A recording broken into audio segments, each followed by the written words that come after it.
नमस्कार मेरे प्यारे दोस्तों, मैं हूं निक, आपका होस्ट और दोस्त। और आज के पॉडकास्ट में एक बहुत ही रोमांचक कहानी लेकर आ चुका हूं। आप ये कहानी कहां से सुन रहे हैं हमें कमेंट में बताएं। आज की कहानी की अर्जुन और विवेक की है, जो दिल्ली के रहने वाले दो मित्र थे, जो ट्रैकिंग के लिए उत्तर भारत के हिमालय की गोदी में बसे एक छोटे से गांव लाहौल आए थे, जहां एक रात का दृश्य कुछ असामान्य था। उनके पास जीवन के बारे में कुछ भव्य ख्वाब थे, लेकिन अब ये ख्वाब एक अजीब और भयानक कहानी में बदलने वाले थे। अर्जुन और विवेक दोनों 25 साल के थे और उनके बीच बचपन की गहरी दोस्ती थी। दोनों युवा, साहसी और नए अनुभवों के लिए तैयार थे। दिल्ली में जहां वे रहते थे, वहां जिंदगी बहुत भागदौड़ भरी थी, पर यहां लाहौल की सर्द हवा, सुनसान रास्ते और पहाड़ी नदी की आवाज ने दोनों को सुकून दिया था। हालांकि इस सुकून के नीचे एक भयानक रहस्य छिपा था, जो उनकी जिंदगी को बदलने वाला था। देखो विवेक, यहां का वातावरण कितना शांत है, मन को सुकून दे रहा है। अर्जुन ने एक गहरी सांस ली और कहा, हां, पर यह सर्दी थोड़ी ज्यादा हो रही है। विवेक ने बर्फीले रास्तों को देखता हुआ कहा। वे दोनों जब सुनसान पहाड़ी रास्तों पर चल रहे थे, तो एक अजीब सी खामोशी थी, जैसे कुछ उनका पीछा कर रहा हो। लेकिन जब वे मुड़ते, तो केवल सर्द हवा और पेड़ों की सरसराहट सुनाई देती। रात को एक छोटे से होमस्टे में ठहरने के बाद दोनों ने डिनर किया। घर के मालिक रामदास चाचा एक बुजुर्ग व्यक्ति थे, जिनकी आंखों में रहस्यमयी गहरी छाया थी। उनके चेहरे पर एक प्यारी सी मुस्कान थी, पर उनकी आंखों में किसी पुराने दर्द का संकेत था। बच्चों, तुम लोग रात को बाहर मत जाना, रामदास चाचा ने चेतावनी दी। यहां के जंगल में रात के समय कुछ अजीब होता है, जो तुम लोग समझ नहीं पाओगे। अर्जुन और विवेक दोनों हंसे और चाचा की बातों को हल्के में लिया। वे अपनी युवा ऊर्जा में विश्वास रखते थे और यह सब कुछ एक डरावनी कहानी मानकर नजरअंदाज कर दिया। लेकिन उस रात जंगल से अजीब आवाजें आईं। एक बार तो ऐसा लगा जैसे किसी के पैरों की आवाज पास आ रही हो। अर्जुन और विवेक की नींद उड़ गई और दोनों घबराकर खिड़की से बाहर देखने लगे। बर्फीले रास्ते पर एक कटा हुआ बेतहाशा धुआं उठ रहा था, जो जंगल से आ रहा था। अचानक एक जोर की चीख सुनाई दी और वह आवाज धीरे धीरे खत्म हो गई, मानो कोई गायब हो गया हो। क्या थी ये आवाज? विवेक ने कहा, आंखों में डर और हैरानी के मिश्रण के साथ। शायद जानवर का शिकार हुआ होगा, अर्जुन ने कहा, पर उसके चेहरे पर भी संकोच था। उसे भी वह आवाज बहुत अजीब लगी थी और उसकी नजरें अंधेरे में कुछ ढूंढ रही थीं। अगली सुबह गांव में कुछ लोग इकट्ठे थे और अर्जुन ने सुना कि एक व्यक्ति को रात को जंगल में शिकार करने का शौक था, लेकिन वह सुबह तक वापस नहीं आया। लोग कह रहे थे कि उसे एक अद्भुत जीव ने घेर लिया था और उसकी खून से सनी लाश मिली थी। रामदास चाचा ने फिर से एक खामोश निगाह से अर्जुन और विवेक की ओर देखा। तुम दोनों को समझ नहीं आएगा, लेकिन यह जंगल श्रापित है, रामदास चाचा ने गहरी आवाज में कहा। यहां कुछ ऐसा बसा है जो इंसान नहीं समझ सकता। यह कहानी बहुत पुरानी है और यह अब भी जीवित है। इस बात को सुनकर अर्जुन ने हंसी उड़ाते हुए कहा, शायद यह सब किसी की कल्पना होगी। लेकिन विवेक को अब कुछ गलत सा लगने लगा था। उसे वह आवाज याद आई जो रात को सुनाई दी थी और उसके मन में डर बढ़ने लगा। अर्जुन को तो सब कुछ नॉर्मल लग रहा था, लेकिन विवेक की आत्मा में एक अजीब बेचैनी पैदा हो गई थी। इस डर के बीच वह अपनी यात्रा के बारे में सोचने लगा। क्या वे किसी ऐसे रास्ते पर आ गए हैं जिससे लौटना अब असंभव हो सकता है? अर्जुन और विवेक के मन में अब अजीब सा डर समा गया था। वे दोनों उस रात के बाद सर्द और भयानक वातावरण में बुरी तरह से घिर चुके थे। जो कुछ भी हुआ था वह उनकी समझ से बाहर था। रामदास चाचा की चेतावनी के बाद भी वे खुद को और इस माहौल को हल्के में ले रहे थे, लेकिन अब वे महसूस करने लगे कि जो कुछ भी यहां हो रहा था वह सिर्फ एक संयोग नहीं हो सकता। गांव में दिन की रोशनी आते ही कुछ और अजीब हुआ। जैसे ही वे सुबह उठे, उन्होंने देखा कि गांव के लोग अब पहले की तरह बात नहीं कर रहे थे। सबके चेहरों पर डर था, जैसे वे किसी खौफनाक चीज से भाग रहे हों। सब अपनी अपनी खामोशी में डूबे हुए थे और कोई किसी से बात नहीं कर रहा था। अर्जुन और विवेक को महसूस हुआ कि शायद वे कुछ ऐसा देख चुके थे जिसे अब कोई भी नहीं समझ पा रहा था। क्या तुमने देखा? विवेक ने अर्जुन से कहा। गांव वाले कितने अजीब हो गए हैं। कोई कुछ नहीं बोल रहा, लगता है जैसे किसी डर के साए में जी रहे हों। अर्जुन ने सिर झुका लिया। हां, सच है, मगर क्या करें, हम तो अब यहां आए हैं। दोनों ने तय किया कि वे आज गांव के बाहर जंगल में कुछ और समय बिताएंगे। वे शायद इस वातावरण से थक चुके थे और कुछ नया देखने की चाहत उन्हें जंगल की ओर खींच लाई थी। लेकिन वे यह नहीं जानते थे कि जंगल में जो खतरा था वह उनकी हिम्मत को परखने के लिए तैयार था। अर्जुन और विवेक ने जंगल की ओर कदम बढ़ाया। यहां का जंगल बिल्कुल अलग था। सर्द हवाएं, घने पेड़ और दूर दूर तक फैली खामोशी। जहां तक आंखें जाती वहां केवल पेड़ ही पेड़ थे। ये जंगल किसी रहस्य से भरा हुआ था और उसकी खामोशी में एक गहरी डरावनी खामोशी थी। जैसे ही वे अंदर बढ़ते गए, अर्जुन को एक अजीब सा एहसास होने लगा कि जैसे कोई उनका पीछा कर रहा है। तू ठीक तो है? अर्जुन ने विवेक से पूछा। उसकी आवाज में भी हल्का डर था। मुझे लगता है कुछ तो गलत हो रहा है। क्या? विवेक ने जवाब दिया। तू तो बहुत बहादुरी की बातें करता था, अब क्या हुआ? हवा निकल गई। लेकिन विवेक को भी अब कुछ महसूस हो रहा था। वह एक घबराहट महसूस कर रहा था, जैसे किसी ने उसके कंधे पर हाथ रखा हो, लेकिन पीछे मुड़ने पर वह कुछ नहीं देख पाया। अचानक दोनों को एक तेज चीख सुनाई दी। यह चीख भयानक थी, जैसे किसी इंसान के चीखने के साथ साथ कोई अन्य जीव भी घातक हमला कर रहा हो। यह क्या था? विवेक ने डर के मारे कहा। उसकी धड़कन तेज हो गई थी और वह अब जल्दी से जंगल से बाहर निकलना चाहता था। अर्जुन भी असमंजस में था। शायद किसी जानवर ने हमला किया हो। लेकिन उस चीख के बाद उन्होंने महसूस किया कि यह सब एक साधारण घटना नहीं थी। जंगल के बीचों बीच एक पुराना मंदिर था, जिसका दरवाजा कुछ समय से बंद पड़ा हुआ था। अर्जुन और विवेक ने धीरे धीरे उस मंदिर की ओर रुख किया। वहां का वातावरण और भी घना और अजीब सा था।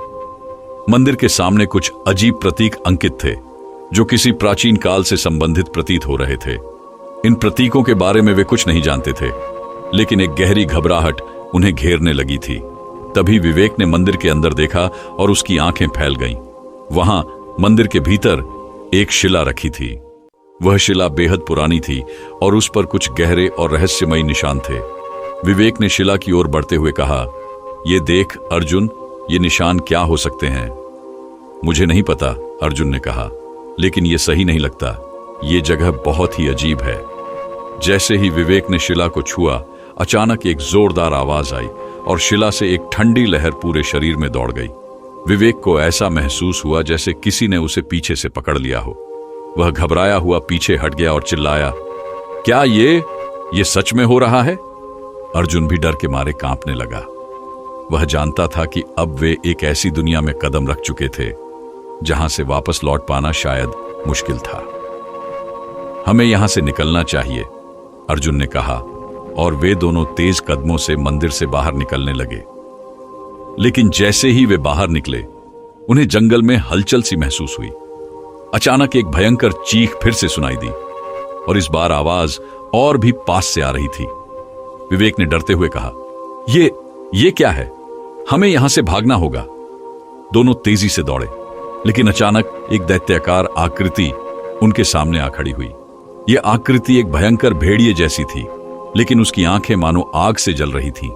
उसका मुंह खून से सना हुआ था और वह एक जंगली पागल चीख के साथ उनके पास आ रहा था। अर्जुन और विवेक बुरी तरह से डर चुके थे और उनका दिल जोर से धड़कने लगा। वे जान गए थे कि अब वे किसी ऐसे जंगल में हैं जहां से बाहर निकलना मौत के समान हो सकता है। क्या वे उस भयंकर जानवर से बच पाएंगे या यह जंगल उनका अंत करेगा? हमें कमेंट में बताएं। अर्जुन और विवेक दोनों की फटके चार हो गई थी। सामने खड़ी भयानक आकृति ने जैसे ही एक गहरी गरजती हुई आवाज छोड़ी, दोनों की धड़कनें और भी तेज हो गईं। उनके सामने खड़ा यह आदमखोर भेड़िया अब पूरी तरह से उनके ध्यान का केंद्र बन चुका था। उसके फटे हुए शरीर पर खून की लकीरें थीं और उसकी जलती हुई आंखें पूरी तरह से पागलपन से भरी हुई थीं। अर्जुन का मन डर से भरा हुआ था, लेकिन एक चीज थी जिसने उसे थोड़ा सा साहस दिया। उसने विवेक की तरफ देखा और कहा, "तू तैयार है?" विवेक का चेहरा अब डर से सना हुआ था, लेकिन उसने सिर झुकाया और कहा, "हमारे पास कोई और रास्ता नहीं है।" तभी उस भेड़िए ने अपनी तीव्र और शत्रुतापूर्ण आंखों से दोनों को घेर लिया। उसके मुंह से लार टपक रही थी और उसकी तीव्र गंध ने दोनों को और भी घेर लिया। वह धीरे धीरे उनके पास आता गया, जैसे वह उनकी धड़कनों को महसूस कर रहा हो। अर्जुन ने विवेक से कहा, हमें कुछ करना होगा, नहीं तो हम नहीं बच पाएंगे। विवेक ने अपनी जेब से एक छोटा सा चाकू निकाला। यह कुछ नहीं कर पाएगा, लेकिन हमें इस डर के साए से निकलने का तरीका ढूंढना होगा। ध्यान रखना, यह सिर्फ एक जानवर नहीं है, अर्जुन ने कहा, और उसके शब्दों में घबराहट थी। यह कोई भूत प्रेत या श्रापित आत्मा हो सकती है। अर्जुन और विवेक धीरे धीरे पीछे हटने लगे, लेकिन जैसे ही वे कदम बढ़ाते, वह भेड़िया भी उनके पीछे बढ़ने लगा। उसकी नजरें उन पर जमी हुई थीं और उसके पंजे बर्फ पर खुरच रहे थे। अचानक अर्जुन के पैरों के नीचे बर्फ टूट गई और वह गिरते हुए एक खड्ड में गिर गया। विवेक चिल्लाया, अर्जुन! विवेक ने किसी भी तरह से अर्जुन को खड्ड से बाहर खींचने की कोशिश की, लेकिन वह जानता था कि अगर वह अभी रुकता है तो भेड़िया दोनों को ही मार डालेगा। विवेक ने एक खतरनाक निर्णय लिया और अपनी पूरी ताकत लगाकर अर्जुन को खींचते हुए बाहर निकाला। अर्जुन ने मुश्किल से अपनी सांसें पूरी की, लेकिन तब तक भेड़िया उनके बहुत करीब था। उसकी गरजती हुई आवाज अब और भी तीव्र हो गई थी। अर्जुन ने जल्दी से अपनी जेब से एक लाइटर निकाला और जंगल में सूखी घास के पास आग जलाई। आग से डरते हैं ये? उसने विवेक से कहा। उसकी आवाज में डर था। आग जलते ही भेड़िया झिझकते हुए पीछे हटा। वह आग की ओर बढ़ने से डर रहा था। तभी विवेक ने उस शिला के प्रतीकों की ओर देखा, जिन पर पहले उनका ध्यान नहीं गया था। ये क्या है? विवेक ने हैरान होकर कहा। अर्जुन भी उस ओर देखने लगा और तब उसे याद आया कि रामदास चाचा ने इस बारे में कुछ कहा था। यह शिला कोई साधारण शिला नहीं है, यह जगह श्रापित है। विवेक ने लाइटर से जलती हुई लकड़ी का एक टुकड़ा उठाया और उसे शिला के निशानों पर रखा। जैसे ही लकड़ी शिला से टकराई, एक अजीब सी चमक ने चारों ओर का माहौल बदल दिया। आग की लपटें तेज हो गईं और अचानक एक घना काला धुआं फैल गया। वह भेड़िया चिल्लाते हुए पीछे भागने लगा, जैसे कुछ अज्ञात शक्ति ने उसे खींच लिया हो। अर्जुन और विवेक दोनों एक दूसरे को देखकर चौंक गए। वे जानते थे कि जो भी था वह अब एक भयंकर शक्ति का रूप ले चुका था। हमें यहां से भागना होगा, विवेक ने कहा। उसका चेहरा अब और भी ज्यादा डर से भरा हुआ था। लेकिन हम कहां जाएंगे? अर्जुन ने कहा। हम इस जंगल की गिरफ्त में हैं। हम जितना दौड़ेंगे उतना ही वो हमारी तरफ आएगा। आग के धुएं ने उनके रास्ते को और भी धुंधला कर दिया था, लेकिन वे अपनी जान बचाने के लिए दौड़े जा रहे थे। अचानक कुछ दूर आगे उन्हें एक पुराना मंदिर दिखाई दिया, जो पूरी तरह से टूट चुका था। इस मंदिर की दीवारों पर अजीब और रहस्यमयी चित्र बने थे, जो किसी रहस्य से संबंधित थे। वहां, वह मंदिर, विवेक ने कहा। शायद वहां हमें शरण मिल सकती है। वे मंदिर की ओर दौड़ने लगे, लेकिन उस भेड़िए ने उनका पीछा करना जारी रखा। जैसे ही वे मंदिर के करीब पहुंचे, उन्होंने देखा कि वहां का वातावरण और भी रहस्यमयी था। मंदिर में प्रवेश करते ही वे महसूस करने लगे कि यह जगह समय और स्थान से परे थी। चारों ओर खामोशी थी और अंधेरे में कुछ हल्की सी चमक दिखाई दे रही थी। विवेक ने अर्जुन से कहा, यह मंदिर हमें बचा सकता है या हमें और घेर सकता है। लेकिन दोनों को यह समझ में आने लगा था कि यह जंगल सिर्फ एक जगह नहीं, बल्कि एक श्रापित क्षेत्र था। अब वे दोनों उस भेड़िए से नहीं, बल्कि एक विशाल अज्ञात शक्ति से लड़ रहे थे। मंदिर के अंदर प्रवेश करते ही अचानक दरवाजे के पास एक गहरी, डरावनी आवाज गूंज उठी। किसी ने कहा, तुम दोनों यहां क्यों आए हो? यह आवाज ऐसी थी जैसे कोई अधूरी आत्मा अपनी वेदना और क्रोध के साथ उनसे सवाल कर रही हो। मंदिर के अंदर की अंधेरी दीवारें और खामोशी अर्जुन और विवेक को पूरी तरह से घेर चुकी थीं। जैसे ही वे अंदर दाखिल हुए, अचानक खिड़की से एक तेज हवा का झोंका आया। वे दोनों पल भर के लिए चौंके, लेकिन उन्होंने देखा कि वहां कोई नहीं था। एक अजीब सी गूंजते हुए स्वर में आवाज आई, तुम दोनों यहां क्यों आए हो?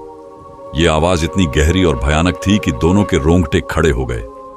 विवेक ने घबराते हुए कहा, यह क्या है? उसकी आवाज कांप रही थी, लेकिन अर्जुन ने उसे शांत करते हुए कहा, ध्यान रखो, हमें इसका सामना करना ही होगा। यह कोई साधारण जगह नहीं है। दोनों ने धीरे धीरे मंदिर के भीतर कदम बढ़ाए। उनकी आंखें धुंधले अंधेरे में लम्हे भर के लिए चप्पल हुईं।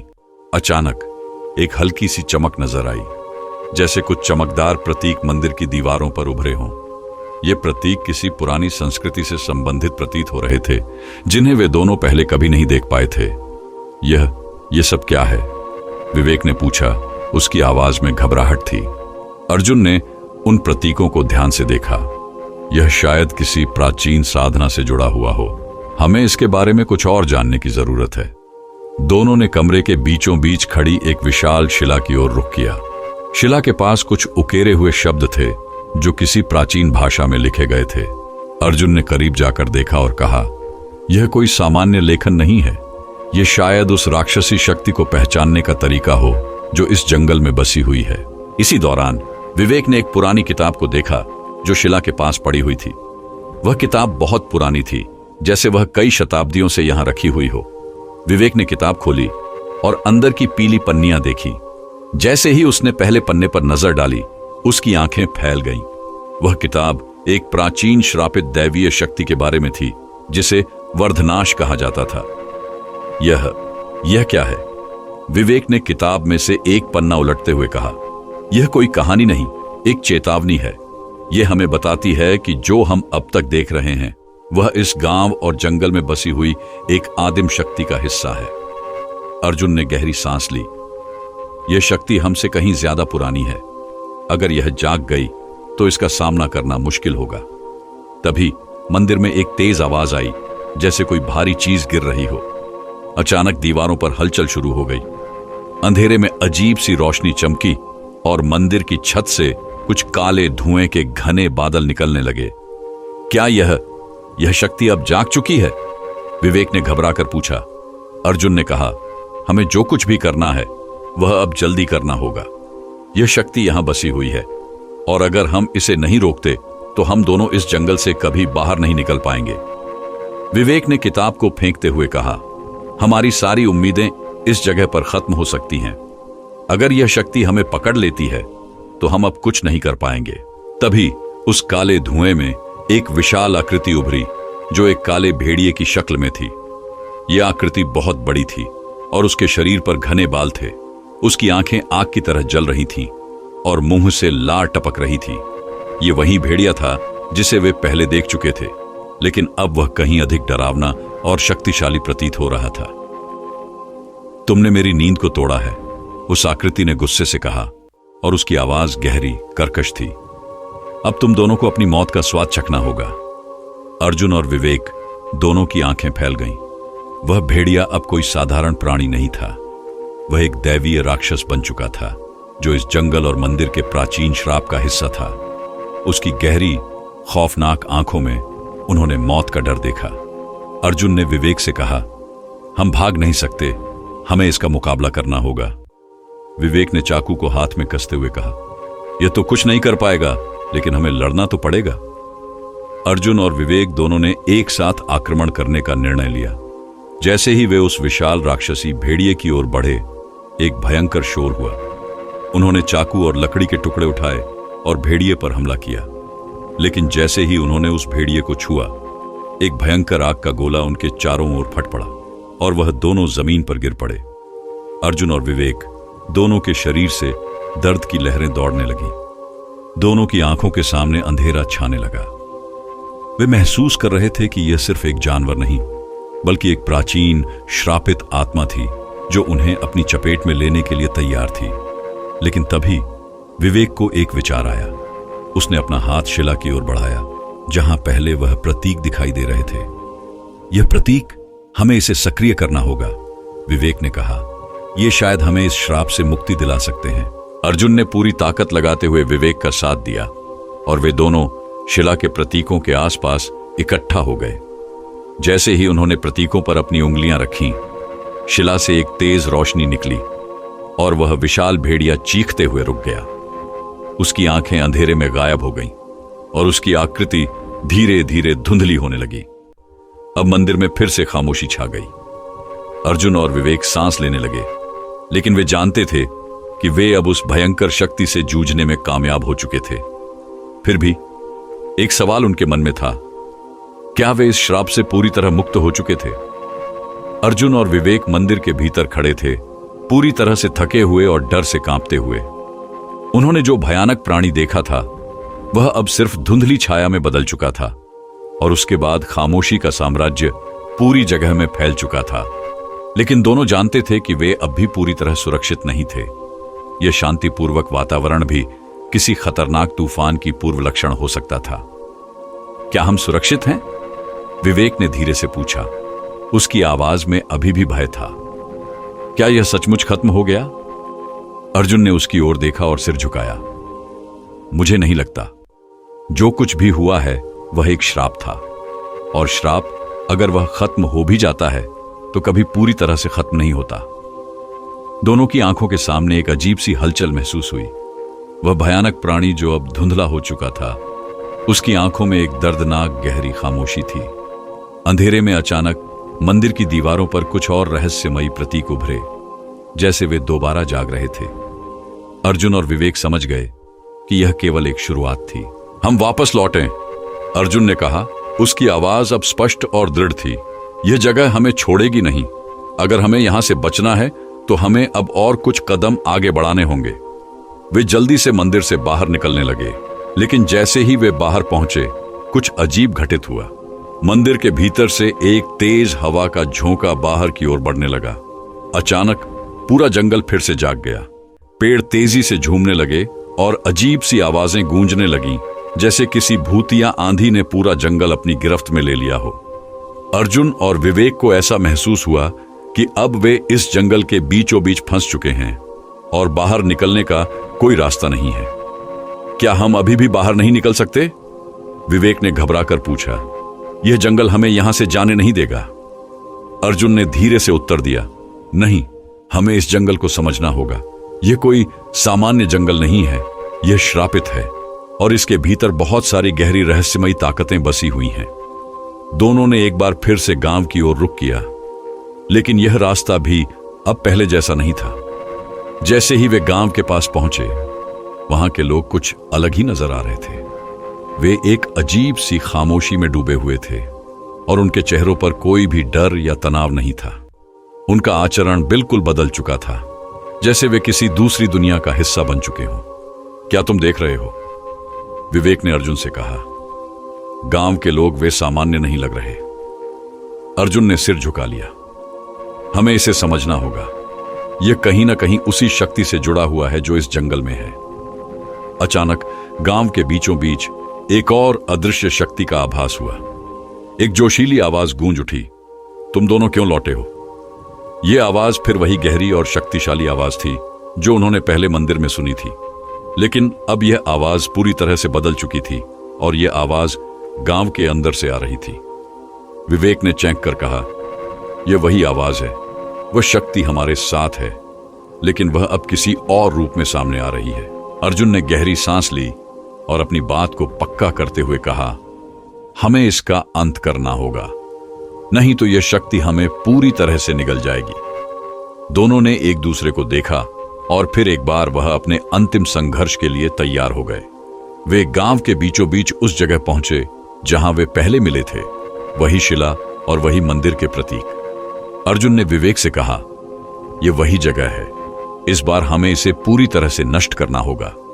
अगर हम इस शक्ति का मुकाबला नहीं करते तो यह कभी हमें छोड़ने नहीं वाली। वे दोनों शिला की ओर बढ़े, और अब उनके हाथों में वही पुरानी किताब थी जो उन्होंने पहले देखी थी।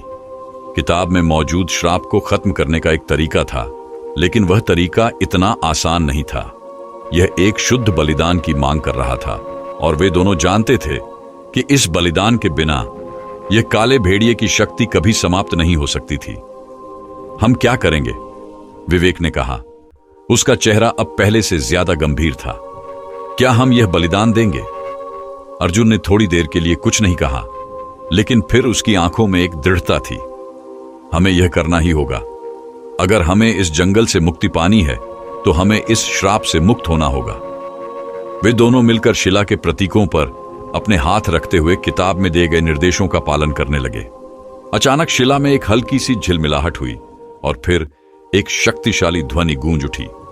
उसी क्षण में काले भेड़िए की विशाल आकृति फिर से सामने आई, लेकिन अब वह डरावनी नहीं थी।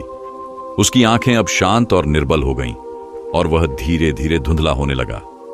आखिरकार वह भेड़िया पूरी तरह से गायब हो गया और साथ ही वह अंधेरा भी जो जंगल और गांव को घेर चुका था। शिला की झिलमिलाहट अब धीरे धीरे शांत हो गई और चारों ओर का वातावरण फिर से सामान्य हो गया।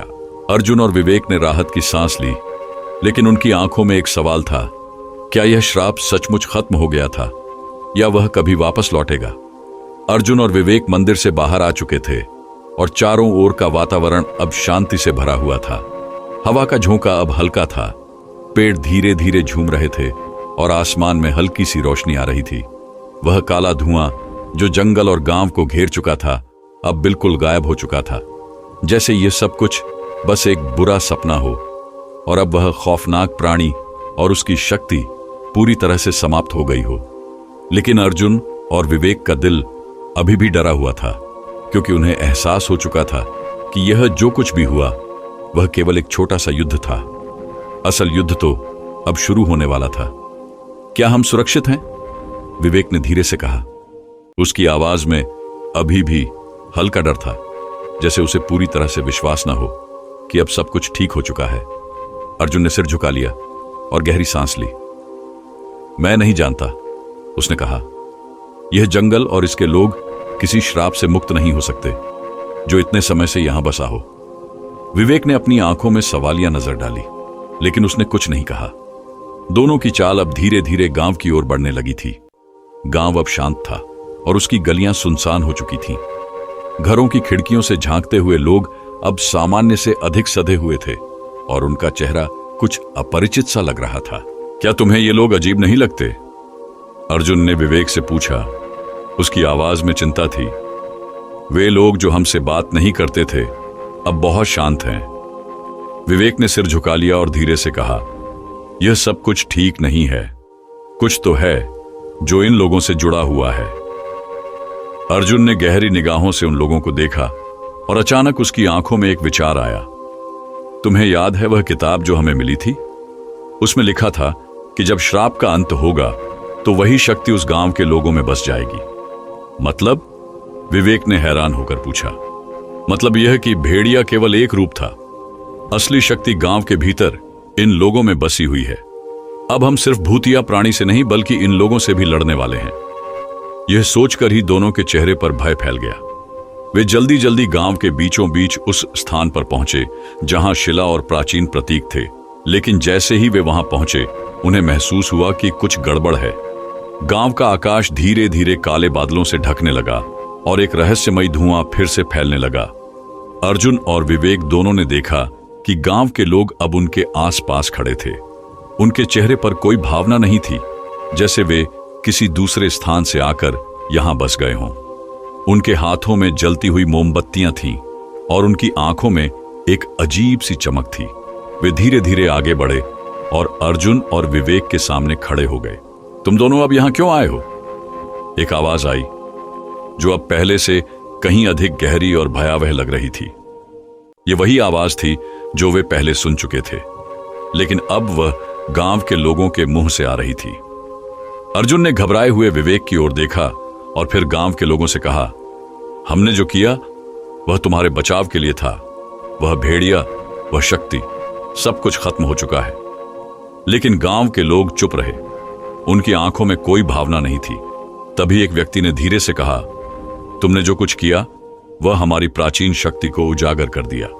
अब हम श्रापित हैं और तुम भी श्रापित हो। विवेक ने घबराकर अर्जुन से कहा, क्या हम अब भी बच सकते हैं? अर्जुन ने गहरी सांस ली और कहा, हमारे पास केवल एक रास्ता है। अगर हम इस श्राप को पूरी तरह से नष्ट नहीं करते तो यह हमें हमेशा के लिए जकड़े रहेगा। यह कहते हुए अर्जुन ने किताब को फिर से खोला और उसमें से कुछ और पन्ने पढ़ने लगा। इस बार उसमें कुछ और महत्वपूर्ण जानकारी थी। किताब में लिखा था कि इस श्राप को पूरी तरह से नष्ट करने के लिए उन्हें गांव के सबसे पुराने मंदिर में एक अंतिम बलिदान देना होगा। यह बलिदान एक आत्मा को अर्पित करना था और वही आत्मा गांव और इसके लोगों को इस श्राप से मुक्त कर सकती थी। क्या हम तैयार हैं? अर्जुन ने विवेक से पूछा। उसका चेहरा अब दृढ़ था। यह हमारी आखिरी लड़ाई हो सकती है। विवेक ने गहरी सांस ली और सिर झुका लिया। अगर हम इसे नहीं करते तो ये श्राप हमें सहेज नहीं पाएगा। हम हमेशा इसके हाथों में रहेंगे। दोनों ने आखिरी बार गांव की ओर देखा और फिर उस पुराने मंदिर की ओर बढ़े जहां बलिदान दिया जाना था। रास्ते में एक अजीब सी खामोशी और डर था।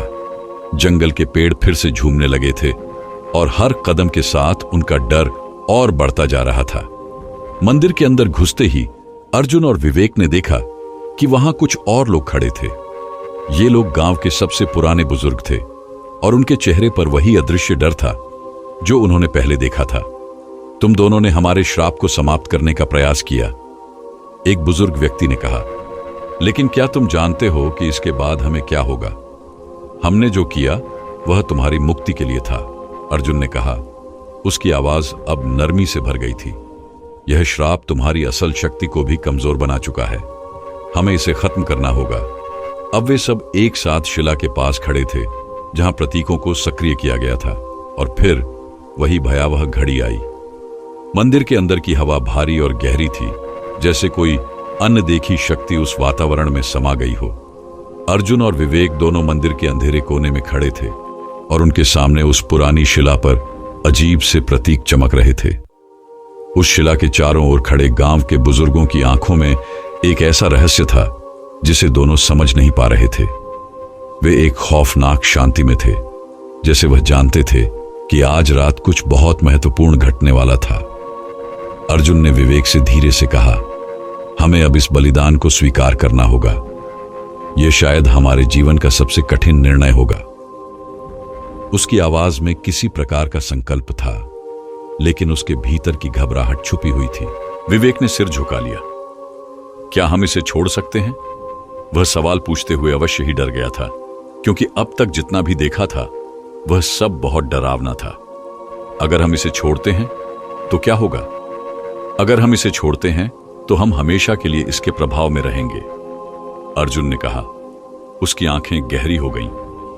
यह शक्ति हमारे जीवन के हर हिस्से में घुस जाएगी। हम कभी शांति से नहीं रह सकते।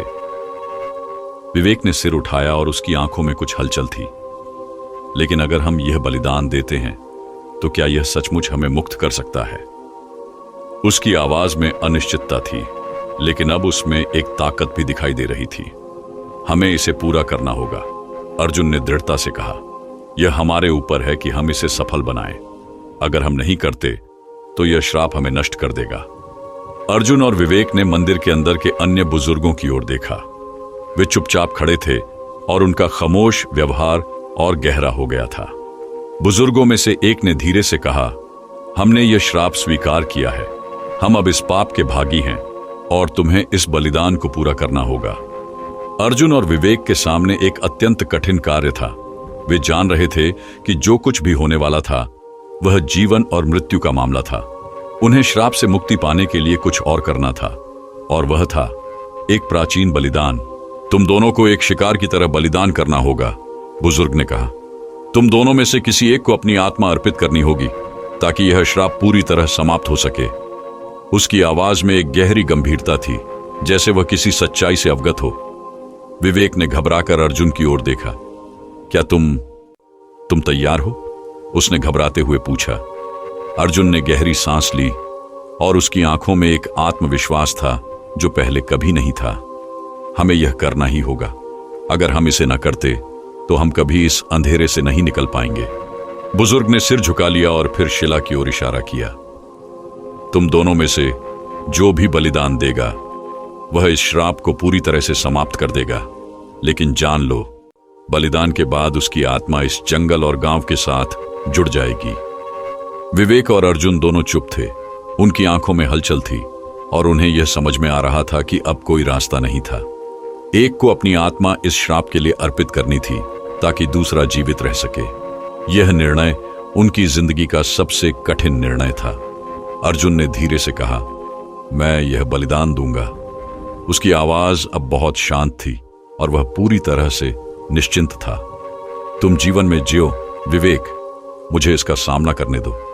विवेक ने घबराकर कहा, नहीं अर्जुन, मैं यह नहीं कर सकता। मुझे तुमसे बहुत कुछ चाहिए। लेकिन अर्जुन ने उसे रोकते हुए कहा, तुमने मेरे लिए बहुत कुछ किया है। अब यह मेरा समय है। अगर हम इस श्राप को खत्म नहीं करते तो हम दोनों कभी भी सुखी नहीं रह सकते।